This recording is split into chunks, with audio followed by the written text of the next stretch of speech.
I think there is a lot of room for improvement, that design could be recognized a lot more in Slovenia. I would not say that it's in the mentality of the people that they are aware of the quality of Slovenian design and how much we have. Maybe now during the years people already recognize like this iconic designers like Niko Kralj, Saša Mehtik, which was maybe 15 years ago impossible, but today I would say it's much better. But in general, companies are not using it enough in their processes. We do have one fantastic program which is called Competence Center for Design Management that is connecting companies and with designers and with design processes, not so much with designers, but with design processes and how they can use design to improve the development of the company, the strategies, the processes, so on. And this is a very successful program, so it design as a strategic tool to develop and grow a company.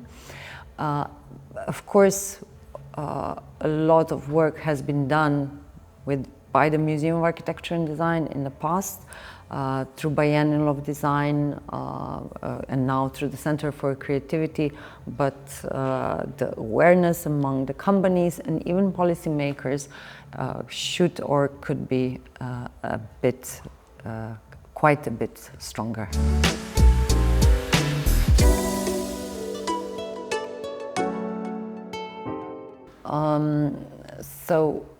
We started to develop the Center for Creativity somehow through our experiences with Biennial of Design and international projects that Museum of Architecture had.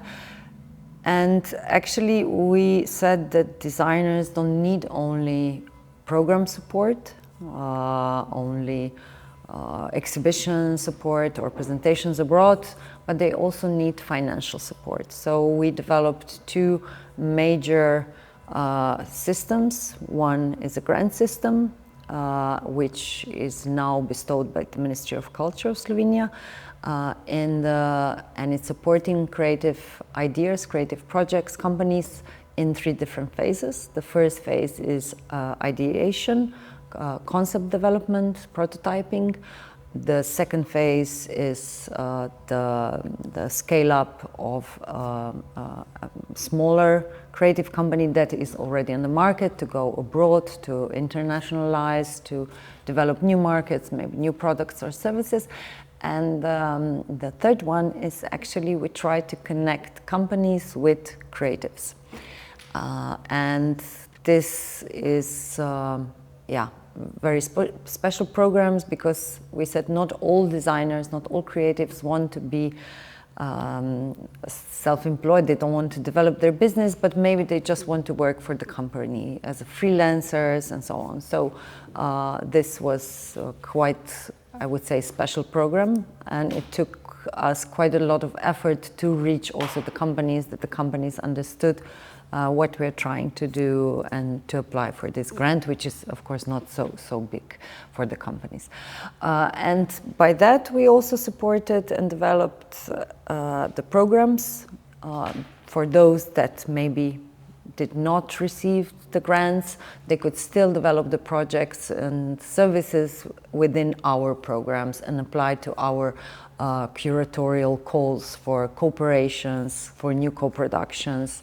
And we put a lot of emphasis on education and mentorship, a lot of emphasis on internationalization, networking with different sectors, and one of the most important pillars of our work was also research and promotion. So we invited foreign press to come to Slovenia to write about Slovenian designers and so on.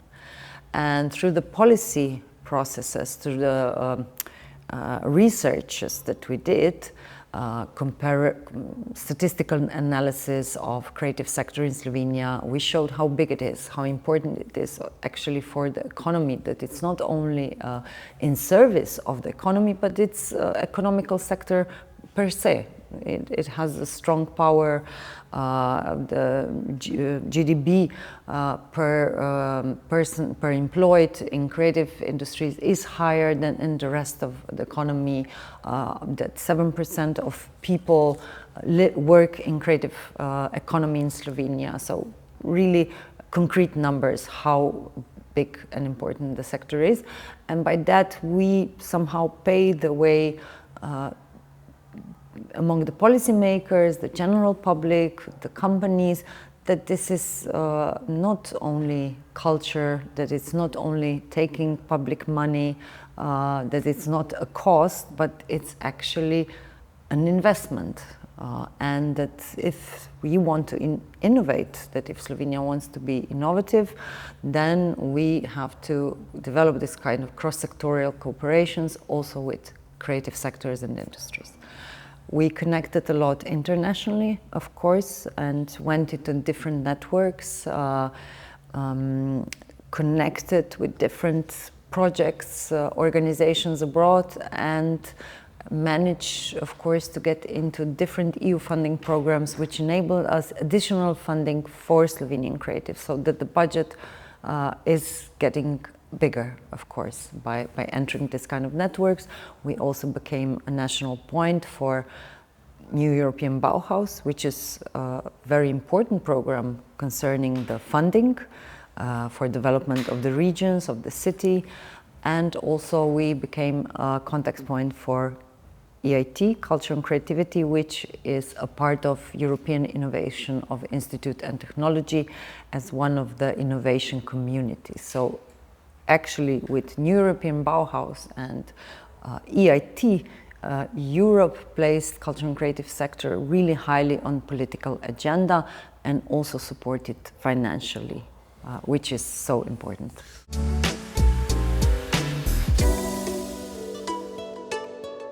I'm not sure. In, I don't know, 70s, 80s, we had really strong companies in Slovenia that like Iskra, Gorenje and so on, that included design, had design studios, like development studios, which today you don't have so much, I would say.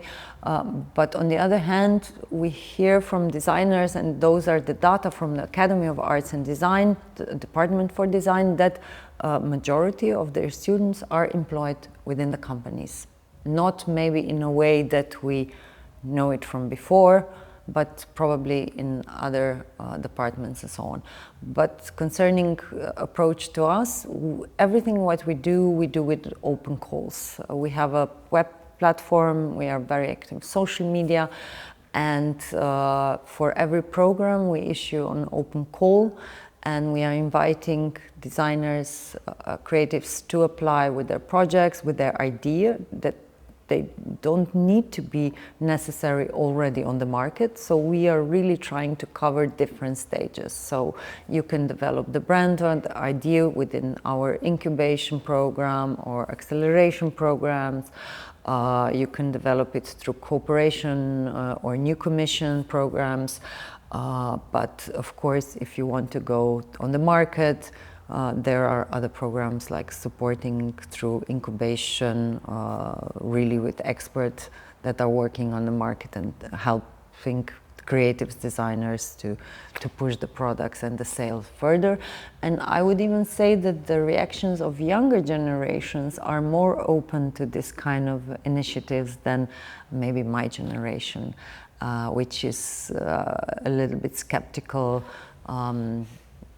toward the market, while young generation is asking where to reach this kind of programs, what can we offer them, and how they can participate.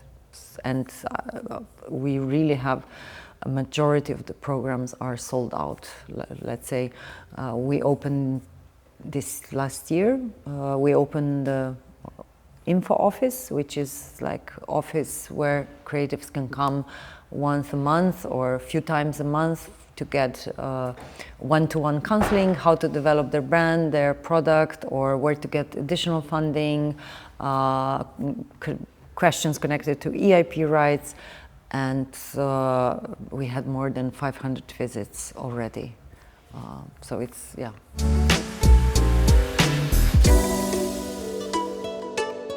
We are really proud of success stories, and I would say that Uroš Belantič and Just a Corpse project or brand is one of the most successful examples of how this small grant of 40,000 euros helped them to develop in the COVID period from 2 employees to 17 or 19 employees in only 2 years, and to increase the sales for 5 times. Today they are a really successful company on international markets, selling to China and other countries, and already dealing with totally different problems now when before they were like really small company.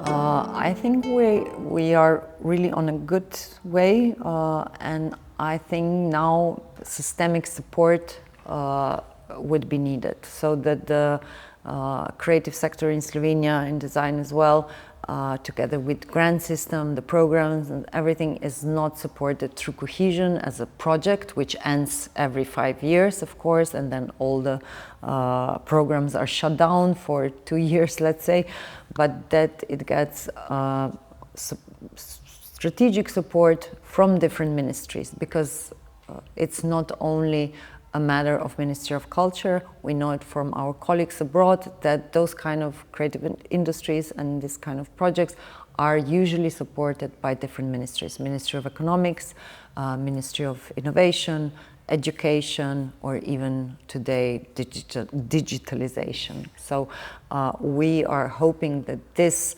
movement that somehow started an awareness about the importance and the growth of the sector will develop into something more permanent, where we can think more strategically and long term.